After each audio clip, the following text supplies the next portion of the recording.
Hello guys, welcome to my channel. Hope आप सब अच्छे होंगे। मैं भी बहुत अच्छी हूँ। ये जसीडी का है, झारखंड में। बाबू का मुंडन कराने के लिए गए थे हम लोग।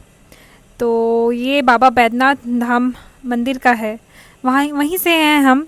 और वहीं पे इसका गछा हुआ था कि वहाँ पे मुंडन होगा। और वहीं से 45 या 55-60 किलोमीटर के अंदर में ही एक बाबा बासुकीनाथ का मंदिर है। वहाँ पे भी एक इसका मुंडन होगा। तो आधा बाल यहाँ बाबा बैद्यनाथ धाम में कटा और आधा बाल उसका बाबा बाबा बासुकीनाथ में कटा। तो वही के लिए गए थे हम लोग। और देखो कितना भीड़ है, बहुत भीड़। उस समय सिर्फ और सिर्फ मुंडन का ही भीड़ था बाबा मंदिर में। पहले एक्चुअली जब मैं छोटी थी ना, तो मैं मोस्ट ऑफ द वीकेंड में मैं मंदिर जाया करती थी पापा के साथ।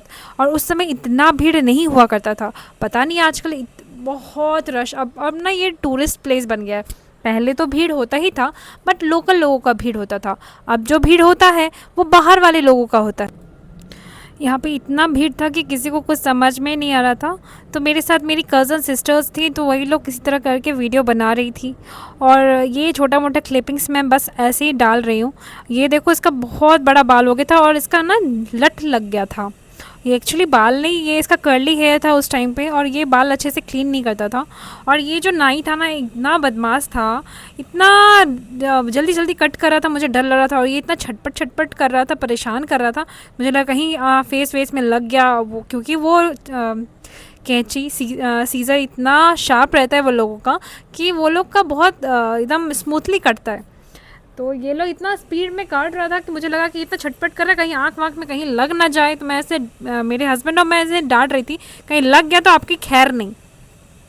ये देखो, इसमें बुआ का काम होता है बच्चे के बाल लेने का। तो ये मेरी ननद उसका बाल ले रही थी मंदिर में। बहुत दिनों के बाद आके ना मुझे बहुत अच्छा लग रहा था, क्योंकि मेरे यहाँ की बहुत सारी यादें हैं। और मैं जब शादी से पहले ही जब वहाँ रहती थी, तो मैं हमेशा अक्सर मैं वहाँ जाया करती थी। और जो मुझे बहुत पसंद था, ये बाबा बासुकीनाथ का मंदिर है। क्योंकि मेरे पास पूरा अच्छा वीडियो नहीं है, तो जो जो वीडियो हो मैं वही सब डाल रही हूँ। ये बाबा बासुकीनाथ का मंदिर का है। वहाँ पे भी बहुत भीड़ था। और वो जो सीज़न था वो सिर्फ ये मुंडन का टाइम का ही था। तो सारे जगह बाबा बासुकीनाथ में भी मुंडन हो रहा था और बैद्यनाथ धाम में भी मुंडन हो रहा था। ये देखो मेरी कज़न सिस्टर्स, ये तो बाबा मंदिर का ही है। देखो वो बाल अच्छे से नहीं कटाया। ये बाबा बासुकीनाथ का है, जो अच्छे से वहाँ पे शांति से फ़ोन दे दिया मैंने इसे। वो बस फ़ोन देखो और तुम अपना मुंडन करा लो। तो बेचारा शांति से बोला। पंडित जी को वो बोल भी रहा था कि धीरे धीरे बोलो, धीरे धीरे करने के लिए। तो धीरे धीरे कर रहे हैं। जब मैं घर आई थी मुंडन के लिए, तो मम्मी को मैं बोली थी, मम्मी अचार बना देना मेरे लिए। तो वो ही सारा तैयारी कर रही है। और ये अभी मानसून का टाइम है, क्योंकि कब बारिश हो जाए इसका कोई भरोसा नहीं। इसलिए मम्मी को बोला जल्दी जल्दी फटाफट बना दो। तो आम का, मिर्ची का, कटहल का, बहुत सारी तरह का अचार बना रही थी वो। तो ये आम का अचार है। मम्मी, क्योंकि मेरे जो ससुर जी हैं और जो मेरी ननद है, उनको ये आम का अचार जब वो आए थे मुंडन के लिए तो उनको बहुत पसंद आया था। तो उन्होंने बोला था कि भाभी, मेरी ननद ने बोला था कि भाभी प्लीज़ मेरे लिए भी अचार लेते आइएगा। और ये जो आम है, ये मेरे घर का आम है। ये मेरे घर के जो मेरा जो पुराना घर है, मतलब मेरे दादा का जो घर है, वहाँ पे ये आम गाछ है। तो उसमें से सिर्फ एक आम के गाछ से इतना सारा आम निकला।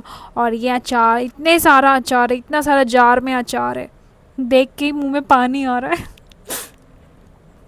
और ये मेरे घर का आम कितना सारा। जब मेरे हस्बैंड आए थे देखे, बोले भाई इतना सारा आम। बोले ये हाँ। मैंने बोला हाँ, ये सिर्फ एक कांच का आम है, अभी और भी बचा हुआ ही है। और ये मम्मी दाल की बड़ी बनाई हुई थी, बहुत सारा बनाई। वो एक्चुअली क्या होता है ना, कि जब गर्मी जैसे आता ही है, तो उस समय अचार, बड़ी, ये सब डालने का टाइम आ जाता है। तो क्या होता है ना, उस समय धूप भी बहुत कड़ी होती है। और ये देखो छत पे ये बदमाश लड़का छत साइकिल चला रहा था ये। और अपने दादा को, नाना को दौड़ा दौड़ा के बोलता है मुझे पकड़ो। साइकिल में वो चला रहा है, अपने नाना को बोल रहा है पकड़ो मुझे, पकड़ो मुझे, पकड़ो। देखो देखो ये कैसे घुमा रहा है अपने नाना को। हाँ, पापा इसके साथ खेलते रहते हैं। एक्चुअली क्या हुआ ना, जब ये इसका बर्थ हुआ था, उसी समय मेरे पापा रिटायर हुए थे। और मेरे पापा कंटिन्यू, मतलब जब से वो जॉब लगा है उनको ना, तब से वो जो कंटिन्यू हुआ उनका कोई दिन ऑफ ऐसे नहीं जान के लेते थे कि घर में रहना है। उनको उनको काम करना बहुत पसंद था। हम उनको अखड़ रहा था कि ये रिटायर हो रहे हैं, मगर जब बाबू हुआ तो उनका सारा टाइम बाबू पे ही चला गया। और ये गंगा दशहरा का है। हमारे रोहिणी में एक मंदिर है दुर्गा माँ का। वो आई थिंक बहुत साल पहले से, मतलब 100-200 ईयर्स से वहाँ पे पूजा हो रहा है उस मंदिर में। और हमारे घर में तो कम से कम 60-70 ईयर्स से ये पूजा हो रहा है। तो 60-70 ईयर्स से ज़्यादा ही सही ये पूजा हो रहा है हमारे यहाँ। और ये देखो कुंवारी कन्या का भोजन हो रहा है इसी मंदिर के प्रांगण में ही। हम लोग वहाँ पे लड़कियों को खिलाते हैं। और ये लड़के, अब मेरा जाने का टाइम आ गया वापस हावड़ा। सबको बाय बाय बोल के, पापा भी साथ में जा रहे हैं, बोल रहे हैं इतना सारा सामान है इसलिए। हाँ, आपको ये देवघर वाला व्लॉग देख के अच्छा लगा होगा। फिर आपसे अगले व्लॉग में मिलेंगे, तब तक के लिए बाय बाय। आपको ये व्लॉग कैसा लगा प्लीज़ कमेंट में ज़रूर बताइएगा। Please keep supporting me. Thank you so much for watching.